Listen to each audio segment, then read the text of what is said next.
Hello and welcome back to the podcast, We Are Selling. My name's Lee Woodward, the author of the Complete Salesperson course and Claiming Doors.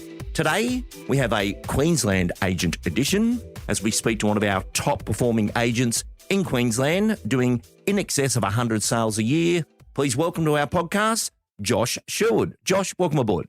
Thanks for having me, Lee. How long have you been in real estate? 21 years. What got you into real estate?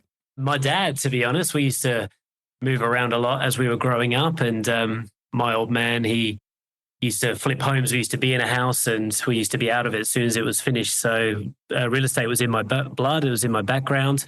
But that was when we were in England. So when we moved to Australia, we sold a couple of houses here. And my old man saw the process of the agent and what they were up to.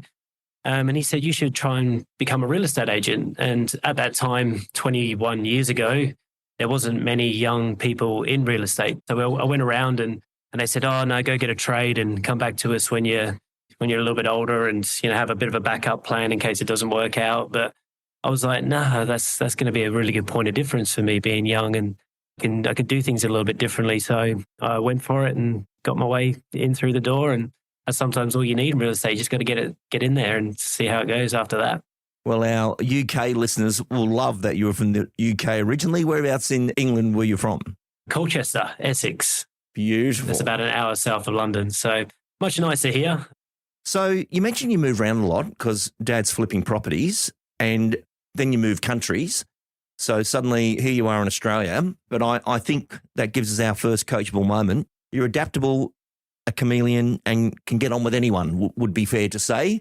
Hence the success you've had with people, then real estate. It was definitely a hard transition moving here from England to Australia at the age of 15. It took me a year or so to really find my feet. And I definitely think that is one of my strengths. I feel like I sell a lot of different types of properties these days, anywhere from, a $700,000-$800,000 house to a $3 million property. So, I feel like I'm more of a people person, like rather than a property person or a style of property or a suburb specific. I like to work with people that like me and I like them. And I feel like that is one of my strengths in this business. Now, just for our listener to get to know you, you're a dedicated real estate sales professional. You run your own personal team. But separate to that, take us into your entrepreneur business moments that you're doing at the moment with your group. Obviously, Freedom Property, we started about 12 years ago and we used to be Century 21 and started our own company named Freedom Property. A couple of my business partners at the time started the company and I was one of the younger sales agents in the team. Eventually, I bought into the business and then I took over the business a few years ago. My focus for a lot of my career was on my own sales business. I wanted to be, the best agent in my area. And then as I performed, I started to grow my team, grow my office. That office became the brand. Now we have 62 agents at the brand. We've got a lot of up and coming people learning alongside those agents. There's probably another 10 to 15. We call them buyer managers or lead qualifiers working alongside lead agents in Freedom Property. So our team is growing fairly quickly. We've got a really good office in Darwin. They're probably going to do around $5 million this year in comm, led by a very good operator there named Jacob Reynolds. And he's got some really great people in his team. And then we've got a couple of really big core hubs that we run here in Brisbane. And then we have a lot of work from home agents. So obviously I still sell. I still like to be on the tools because it allows me to test my flow, my systems in the background and make sure that how sellers are being handled, how the contracts are performing, how the tech feels. I like to feel that inside my team, but my team runs very efficiently, my personal sales team, and then we grow the offices, we grow the brand, and, we take this wherever we can. Absolutely amazing. And that just gives us some really good context into the topic that I want to go into today. And just before we jump into our topic, which is about nurturing that long-term relationship, keeping that listing stream alive. And we've had this conversation a few times this year with different real estate professionals that many people are okay if they can list it today or next week or the week after. But that follow-up system for the future, the nurturing process often goes missing. So that's really what I want to focus upon. But before we jump into that, Josh, just take us into your team structure because you've got a lot going on there. This year, you'll crack over another 100 deals again. I think your best year is about 120. This is a lot of transactions, and you just happen to be running a whole company of other people at the same time. But just for this interview, your personal team, how's that structured? So I believe the ideal team, if you're running a business of my size, would consist of your lead agent. You would have a co-agent, you'd have a buyer manager, and a lead qualifier. And if you had an admin person backing you up, that would be unbelievable. But usually I've always got about 4 people, including myself, in my personal sales team. Now, I don't need to do too much in my personal sales team these days because of the way it's structured. And that's the thing about my life. I can do these other things because I have good systems and good flow around me. Now, the most important thing I think that we're going to talk about today in this podcast is how to manage your leads effectively. And it's how to manage your pipeline effectively. So for me, I believe that in your business, the lead qualifier role. Now, rather than have an agent and a co-agent and they all just running off and doing their own things on listings, what I would rather have is a business unit that all works on the same listing, but they've all got their roles on the listing. So we have in our team someone that answers the phone, a lead qualifier. So my phone doesn't personally ring, it goes through to an inquiry line. We have an inquiries email, and the lead qualifier handles the leads. We have a buyer manager who would then handle the buyers that would flow into buyers.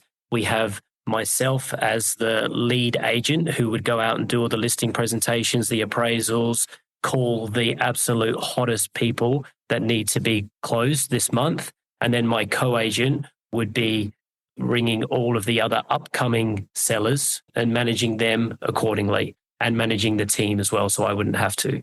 For me, leads are the most important thing inside your business. So if you've got someone dedicated to handling that lead phone perfectly, and if their response time is quick on that phone, if when they're speaking to the lead, something has already gone out to them, like an automatic email that's got a content pack, which would have all of the things about the property, like the floor plans, the Form 2s, everything that someone would want to know about this property, if it's automatically been sent out to them directly straight away.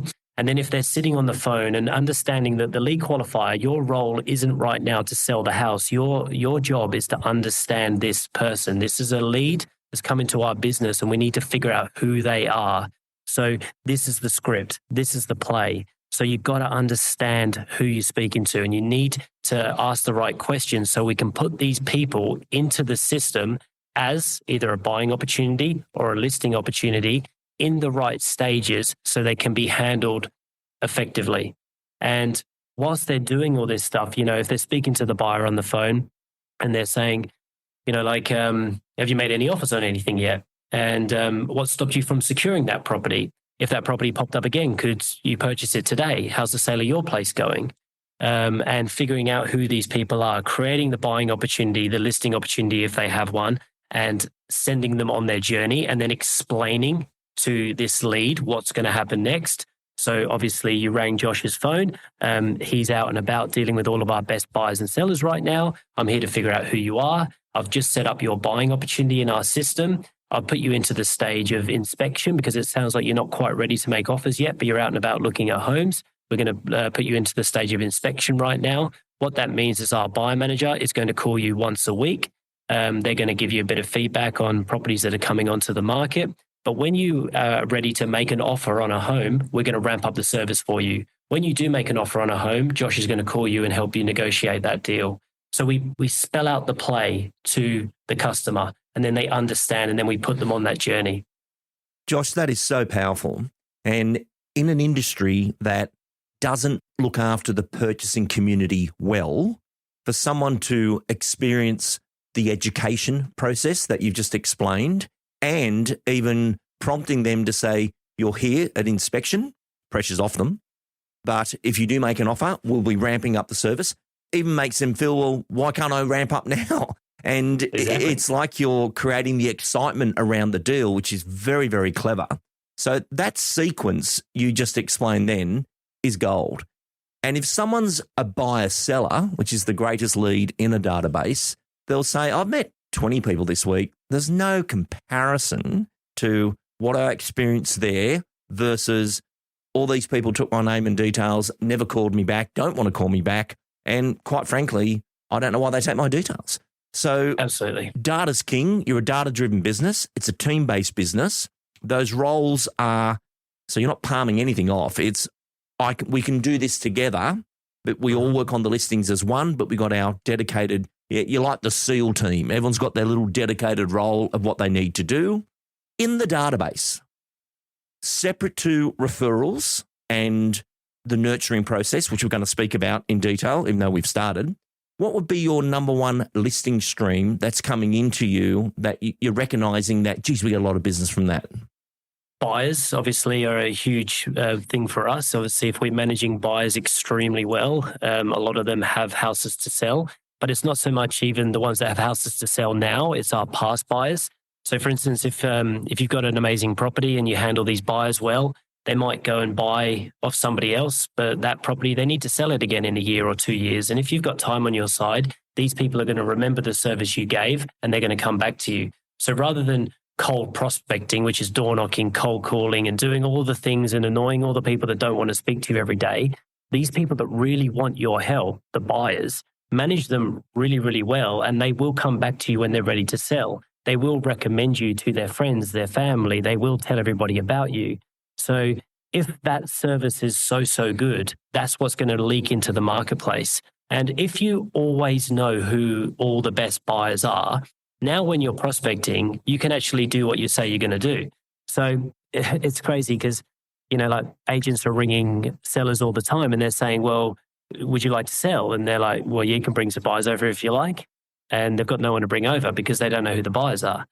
So what we want to know at any given time is who are all the best buyers in the market? What stage are they in? So if I get a sniff of an opportunity, I've already got my buyers ready to go and I can explain to the seller, listen, give me an opportunity to come and see you. I'll show you my database. I'll show you the buyers I've got for your property. I won't waste your time. If you want me to get them through, I can. And at any given time, we are armed up, ready to go with all the best buyers in the market. So obviously the psychology's got to be right with all this stuff happening as well. Real estate, it's a big psychology game. Not only do you have to handle the buyers well, but in the background, they've got to feel like you're the right agent. So if they are buying into this area, when they drive around it, do they see you? If you're a seller and living in that area, do they see you all the time? The psychology has to be right. So that's what I'm really big on. I try to analyze everything that my seller might be thinking. How is the buyer being handled? And then I try to eliminate as many of them negatives as I can. And that's why I have the team in play, because I, at any given time, can see who my problem is in my team. If I have 100 buyers awaiting calls in my system, I know my buyer manager is a problem right now. I need to get my whole team onto the buyers. Let's get them down to zero. If the leads are building up, I'm like, why are the leads building up? Everybody over here into leads. Let's clear the leads out. If my seller pipeline is building up, all right, leave the buyers for a second. Let's all jump into sellers. Let's get the sellers down. So we are very clear on what is important in our business. We know who to attack. Absolutely brilliant. Let's look at this mainstream marketing process. And what I mean by that is you've got all these leads identified. So you captured the data well. You've sent them good information. You are making sure there's a connection process to them because they're future sellers. They're not here right now. And let's even take a category, or what are your categories for, you've got all these potential sellers in this big pot. How do you divide that up? How do you see it? People that aren't selling, we call them my community listing opportunities. So these are people that we want in our system, but they do not need your call. They do not want to be bothered by you. They do not want you knocking on their door. They do not want you hassling them all the time because they're not selling. This is the biggest thing that I see with real estate agents. They don't know when to be a real estate agent, and they're scared to be a real estate agent when people need them to be a real estate agent. Yeah. It's like anything. Like that person that's not selling, that person that is happy inside their home does not want you calling them checking in. Stop calling them to check in. They don't want that. They don't even really want to hear from you, to be honest. They're very happy in their home. And when they're ready to sell, they'll go to who they had a really good experience when they needed a real estate agent. So focusing more of your time and energy on the people that really need your help is what's key in this business, I feel. So yeah, obviously these My Community listing opportunities, we nurture them via mass text. We nurture them via mass email, by social media strategies. So we want to be psychologically in the background here for them. But then when they give us a sniff of an opportunity, so if they reply to one of our mass texts, if they click into certain things inside our emails that we're sending every week, if they interact with us at an open home or give us a call or anything like that, bang, we're on them. And then we're a real estate agent. We figure out if there's an opportunity there. If it's not, we let them go back. So it's about understanding who in your pipeline is coming on. Like for me personally, how my team works now with my listing opportunities, we have the My Community ones that sit over here. Then we have update and inform, presentation and appraisal. So if I was to make any phone calls today, me, the lead agent who's busy in my personal sales team, I'm going to make 10 to 15 phone calls today. It is going to be who I think I can do a presentation on this month. And if I rang them and I said, hey, Lee, I know you spoke to my lead qualifier, Caleb, a few weeks ago, and he said that you'd be ready for to put your property on the market in a couple of months' time. Is that still the case? And they say, yes, it is. Fantastic. Well, look, obviously, before you come onto the market, there's a lot of things that you need to do. We need to get your house compliant. We need to get the smoke alarms done. We need to get, potentially a building and pests done. Is there anything that I can be helping you with? Yeah, love it. So again, it's not about let me in the door, price it, let's put it up. It's education-based approach that you're using. Yep. And there's a lot in what you just said then to unpack for people. And I did pick this up in doing some research on you, that you take compliance to the property very, very seriously versus people whacking stuff on the market and we get a great offer and that back building's not approved. Just take us into that for a moment, why you're so methodical on that. Yeah, you don't want to be dealing with any of those problems as a seller when you're negotiating your sale price. A lot of those issues could have been solved before you put your property on the market. So as real estate agents, like rather than ringing sellers all day, every day, asking them for money, why don't you ring them and figure out exactly when they want to put their property on the market and then solve their problems from there, So, and sometimes I go over to people's houses and it may not be the right decision for them to sell the property. And I'll talk to them about, are you sure you want to sell this? That this is an amazing property, and this is a really tough area to get into. So, if you sell this property, you may not be able to get something like this back again. Are you sure you want to sell it? Because the market here, I feel like, is in a good spot right now. This could be an investment property for you. You could pull out the equity and you could reinvest that and you could turn this into an investment. Have you thought about doing stuff like that? I'm not necessarily going over to people's houses to pick up a commission. I'm going over there to build a relationship with someone that I want to do business with for forever. So I'm playing the long game. So my whole business is about solving people's problems and being an advisor for them and making sure that when they come to my business, they are handled absolutely perfectly. It's like when you walk into the BMW garage, you don't deal with the owner straight away. You got to go sit in the car, you got to go test it, you drive it around, then they walk you into the owner's office and he's like, all right, you're ready to do a deal now, are you? So I sort of try to make my business a lot like that. I want everyone to be really good at their roles and everyone has their part in my team and we just flow accordingly. Beautiful. So back to this category, we've got our community. Don't harass them, just serve them. If they click, we connect. And we're going to play real estate agent. We take the education process to do that nurturing, smoke alarms, compliance. Let's make sure we do a health check, a full assessment on the property. What would it rent for? Building and pest reports. So everything goes to the market with a clean bill of health. It's not a undercooked listing that an amateur took to market without finding out what needed to be done. Those people that are still another year away, 2 years away, but are selling, what's your communication process or the nurturing process that you use for them? It's all psychology again, if this person says to me, listen, we're going to put our property on the market in a couple of years' time when the kids finish school, I'm going to obviously record this data on their listing opportunity. And when I ring you, I will say, hey, Lee, how's it going? Are the kids ready to leave school yet? Getting close. Exams finish in December. Fantastic. So it's January now. So at the end of this year, you're putting the property on the market. Is that still the case? Yeah, that's our plan. So you're thinking November, December? Yep, that could be a good time to start looking at all this. The kids will be right near the end of it. So, yeah, we'll be good to go.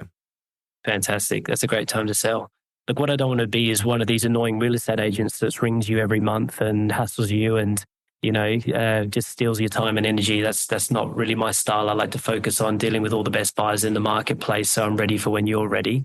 Is there anything that I could be providing you right now before you make this big decision later in the year? I sort of don't know what I don't know there. What would you suggest we should be doing in preparation? Well, look, I'm happy to come over at any time and give you like a little bit of a health check, and we can have a look at the property and see what you can and can't do to make more money on it. Obviously, we need to get it compliant, but like if you are thinking November, December, it might be a little bit too early for that right now. So, and the market can change and things can happen. So look, why don't I give you a call in 6 months and we ramp things up from there? And as we get closer to December, I'm going to start to call you every month or so, or whatever you think is reasonable. But in the meantime, what I'm going to do is every single week, you're going to receive an email from me. In there is going to be some tips, some tricks and sales. It's going to have everything that you need to know about this market and what we do. I'm also going to send you a text every probably at least once a month, okay? And on that text is going to be a little bit more information about me. And I'm just going to check in with you. Now, you don't have to respond to these things, but if you need me, just respond to my text or my email and I'll come back to you straight away. But what I don't want to do is I don't want to steal your energy and time right now if you're not ready. But if you wanted to do it sooner, please do let me know. I will always have the best buyers in the marketplace because I spend all my time focusing on the best buyers. So when you're ready, let me know and we'll ramp this up. Absolutely brilliant. Josh, are you doing a lot of off-portal sales or is all on portal? We can. Yeah, we're happy. We'll sell whatever we have to. Obviously, I would rather the seller go to market. But if the seller says something to me like, listen, I'm going to list my house with Remax and I've got a really strong relationship with this agent. It's my mother-in-law or something. And, I just can't beat that relationship. I'll say, well, why don't you just let me run some people through? Let's see how we go. I will always advise the seller to put the property on the market to do it correctly because I haven't got the crystal ball. I don't know if you would have got more money or not. But if I'm going to lose that listing and if I don't feel like I've got full control of the listing, I'll sell it. Very good.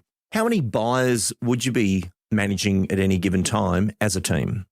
There's about 600 buyers in my system right now who are actively looking. Obviously, probably only about 15% of them that could probably make an offer on the right house today if it popped up. But you're clear on that category of who can buy today, that is tracked? Absolutely. So we've got offers, inspection, update and inform. Update and inform are our coolest buyers. These are people that need some love, but they don't need a call every week. We probably call them once every 3 weeks. We've got the buyers that are in inspection. We call them every 7 days. And then we've got offers. We call them every 2 days. That was really well put. Can I just get you to step through those categories again for the listener who's just pulled over their car and say, Lee, just ask him that again. Take us through it. So this again comes all back to that lead phone call. So when you're speaking to the buyer, assess where they're at on their journey. Figure out if they've made an offer on anything yet and if they can make offers today and how motivated they are to buy a house. Because when you are speaking to these people, you might put them in inspections right now, but then you ring them and you say, hey, Lee, you made an offer on anything yet? And you might say, well, yeah, I did. I made an offer on this property. Then you need to change that stage to offers and you need to stay all over that person. Because remember, we're going to war, real estate agents. You're going to war for your sellers. So if you know all the best buyers in the marketplace and they say, well, I'm looking at this one over here, you say, well, yeah, it's not too bad, but I think I've got a better one coming. Yeah, very good. So you can sort of control your marketplace a little bit better because you know who all the best buyers are at any given time. And remember, they start to trust you, these buyers, and we actually want to help them because they're our future sellers. So we are going to guide them. We are going to help them. And for a seller, we know what these people can spend because we're speaking to them every single week. We're logging every single call. So these people that start in update and inform, they might move to inspection. They might move to offers. They might move back to update and inform because you know what the journey of a buyer is like. But if they purchase, they're closed. See you later. But now we create a listing opportunity on them on the property they purchase and they're in my community. They're going to get the email from me once a week with all the things that are happening in my world. I'm going to tell them my story, tell them my journey, tell them the properties I'm selling. I'm also going to hit them with a mass text every 3 months that says, hey, Lee, how you going? It's me again. Hope you're well. Hope you're loving your house. I'm here if you need me. You just sum it simple. And that's, again, just the psychology, like they drive around the area that they've just purchased in. They'll see me. They'll go on their social media. They'll see me. I'm here. Excellent. Josh, the nurturing process, you've actually nailed that part of the interview. And one thing I'd like to flow on to is how you've structured the dwellings database of your area. And this is quite an interesting conversation. Most people in real estate chase people, yet the dwelling of the area is one high street is always going to be one high street. And the only thing that changes is the new owner every 3, 7, 14 years, whatever it is. But that record is a dedicated record in the database. How did you approach that for service area? Like, we've got your data categories and structures really well explained today. Do you have your own tech or are you using shelf tech?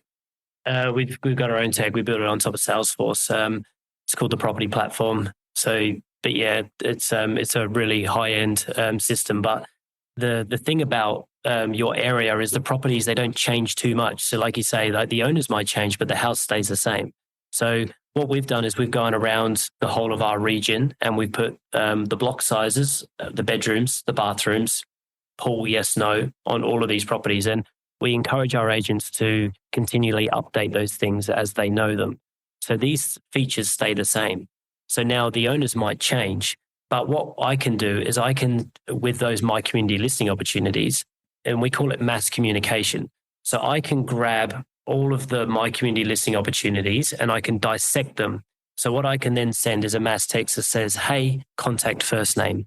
I was in suburb the other day and I drove past your place at street name. How you been going? So I can do stuff like that. I can also dissect my database and say, hey, contact first name. I've got a buyer that's specifically looking for a bedroom, bathroom in suburb.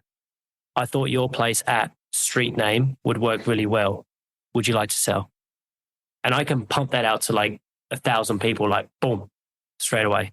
So again, data in my business is the most important thing. I'm a real big data man. I like to make sure that every single agent in my company is really focused on their data, that they're trying to manage their database perfectly, because I know the power of this thing. Once you get a really good database, I can prospect, boom, real quickly.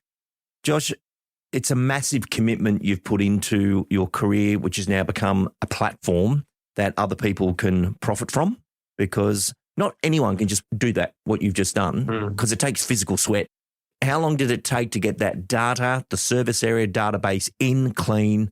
Because it's forever been cleaned, I understand that. But the initial dump of dwellings, that would have been brought in from one of the data providers. But then once it's in, have you got some sort of API that's cleansing it, or is it physical manual cleanse?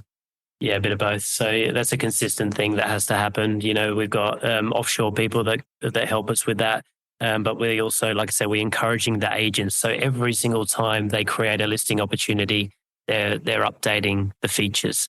So bedrooms, bathrooms can change, but owners, they can change too. But if we can get this right on the properties, we're laughing. Well, let's say we've done all this completely brilliantly, as you have, and the owner says, you know what, I'm ready to go. But I must advise you, Josh, I do have 4 others coming in as well. So now, game's on, grand final. Take us through Josh's winning sequence for winning business. What do you do? Look, most of the time you can probably win the listing before you've even got there. I feel like I'm just going over to sign the listing up a lot of the time. I feel like they've already chose me, and I feel like they're deciding whether or not that I am who I say I am in this meeting, and I train my agents, the first phone call is so important. It's, again, that lead phone. If that person rings you and says, Josh, we're ready to sell, fantastic. Was there anybody that recommended me? I like to, reward people that mention my name. Let me type your phone number into the system here. Oh, okay. And then I go back through them and I tell them, we actually met 4 years ago. You came through this property over here. I've made some notes here, and I see that Caleb in my team spoke to you a couple of months back, and you said you weren't interested in selling then. So obviously something's changed. And I like to really slow down on this first conversation before I've even gone over to the listing presentation, because I can win it right here, right now. I usually like to go last at a listing presentation if they are meeting with a few people and I asked the seller on the phone, I say, look, just promise me you won't sign with anybody. I usually like to go last, but that is risky for me. But please just promise me right now you won't sign with anybody, because I want to come over and I want you to have already met the other agents so you can understand why I'm different. Then obviously before I've gone over to their property, I have had something land on their doorstep, like a nice gift. I've also sent them a survey before I've gone over, and that survey has got the heaps of questions about what they're needing from me. So I can customize my presentation based off that. Like, one of the questions on that survey is, what's most important to you? Is it achieving the most amount of money? Is it keeping your costs down, low upfront investment? Because if I didn't know that and I dropped a $5,000 marketing package on someone that had no money, that could lose me the listing straight away. If I don't know how much this seller wants for their property, because one of the questions is, how much would you like to sell it for? And they don't answer that question, I could lose the listing straight away by saying the wrong thing. One of the questions on the survey says, when would you like to put your property on the market? And if they said, we'd like to get it on the market in the next 7 days, 2 weeks, then I can really go hard on the close. But if it says 3 to 6 months, I'm not going to be trying to go in there and close as hard. I'm going to assess them first. So again, understanding who you're sitting in front of is very, very important. But then when I'm at the listing presentation, again, I just like to build rapport. I just like to use reverse psychology to make sure they really want to sell the home. I want to make sure they understand that I'm not just here to sell their property. I'm here to get the most amount of money. I really care about them. I care about marketing their property well. I care about how their buyer's treated. And I care about my business, and I want to deal with the right people. Not everyone's going to want to do business for me, and that's fine. But my goal here in this moment is to see if we want to work together. And it's not just about them choosing you. You have to choose them, and they've got to feel that as well. Josh, that was so powerful. And, in our preparation for today, which you didn't really have any time to prepare for because we told you yesterday afternoon that an opening has come up in the studio today. So I really appreciate you doing the turnaround for us.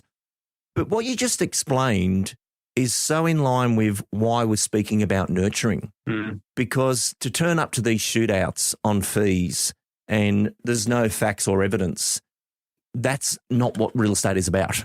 That is just a shootout. And everyone, I use that comment. Every day we wake up in real estate, we have a choice. We can whinge or win.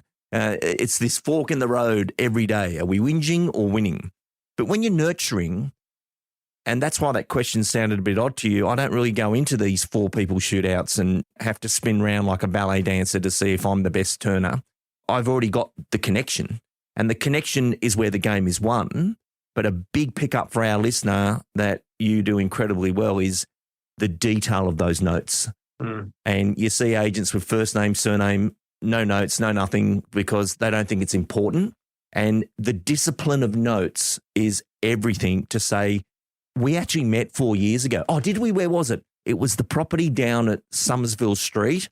And I remember your comment about this. And they go, oh, right, I remember that house.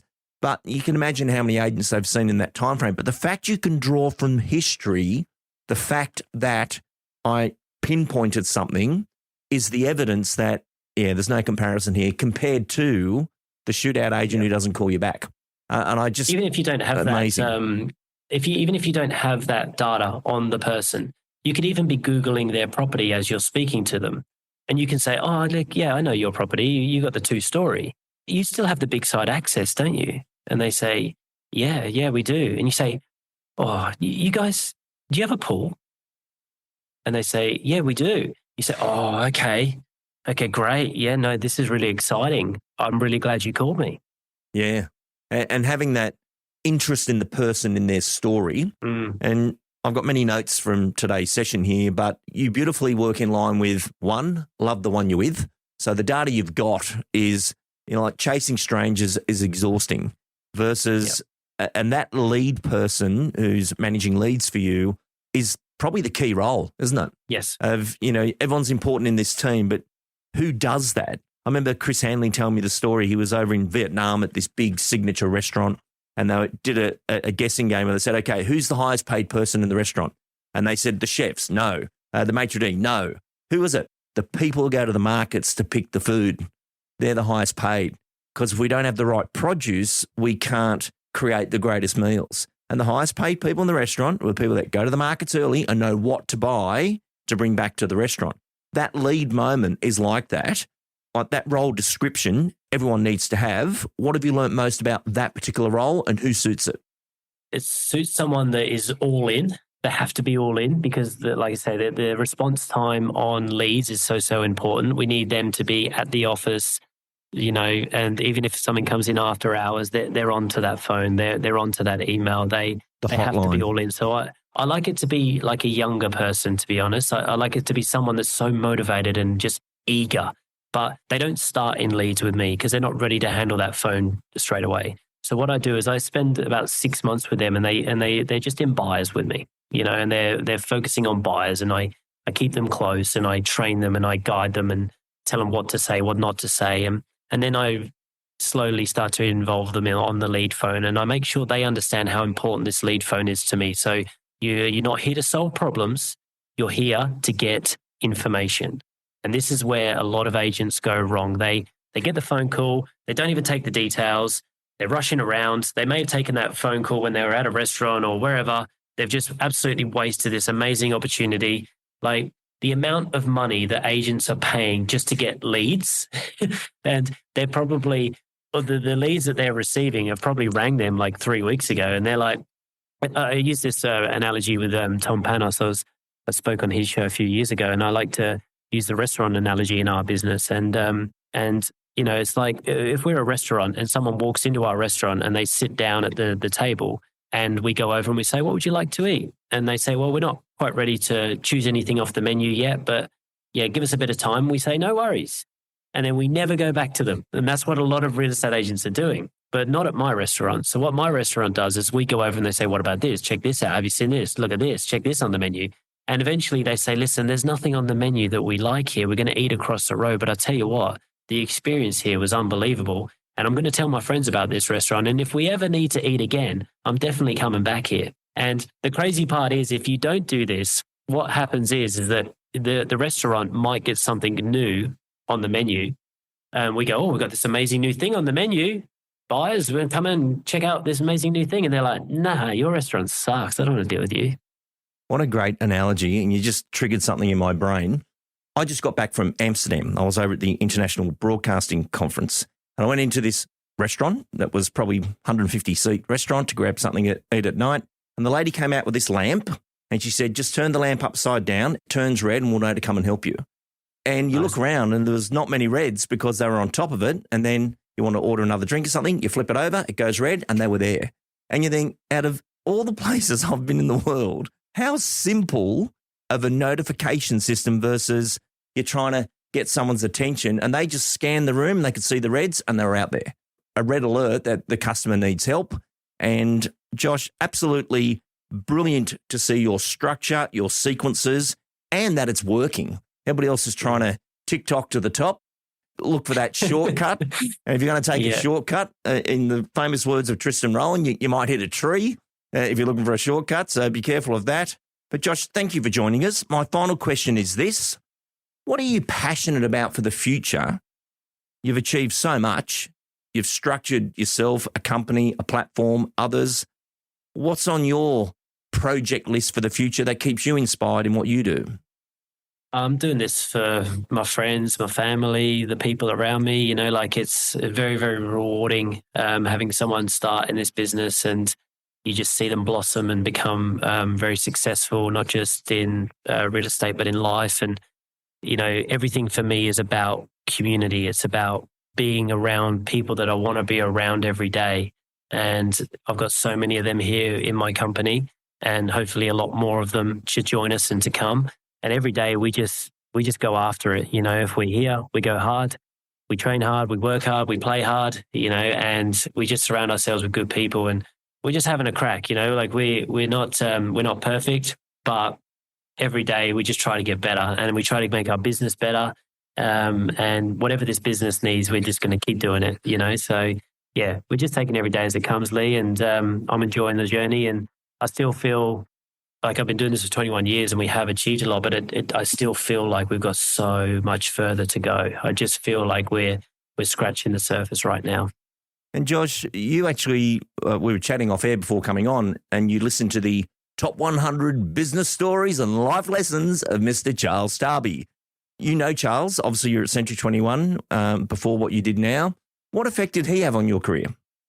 Well, Randall Curry was my coach growing up, and he and Charles had a very good relationship. So recently, over the coming years, I have spent a bit more time with Charles just because I look at his business and I see what he's created, and I think, what a great mentor, what a great person to be around. So I've been reaching out to Charles a lot more over the last few years, and we went to dinner recently, and I played golf with him on his amazing golf course over there in the mountains. And he's a really, really good character. What I love about Charles is he's so funny. Like, he's just like, when you're with him, you're just like, this guy is hilarious, but he understands business. And what I really liked about the top 100 stories there with Charles is, like when you listen to a lot of these podcast shows, that it's everyone just talking about like marketing, or they're talking about, all the same olds. Whereas that was talking about, how to increase the bottom line and how to track your numbers, and, a lot more businessy stuff, which I think this real estate world needs a lot of help with. I think everyone is so caught up with the big number at the top. Like, I need to make X amount, but then what do they take home? Where's all their money going? So I thought for any other like principals or office owners, or just people that are wanting to improve their business, those stories with Charles are perfect. Great feedback, and thank you for joining us on the podcast We Are Selling. I'm sure we'll hear from you in the future. Thank you for joining us. Thank you, sir.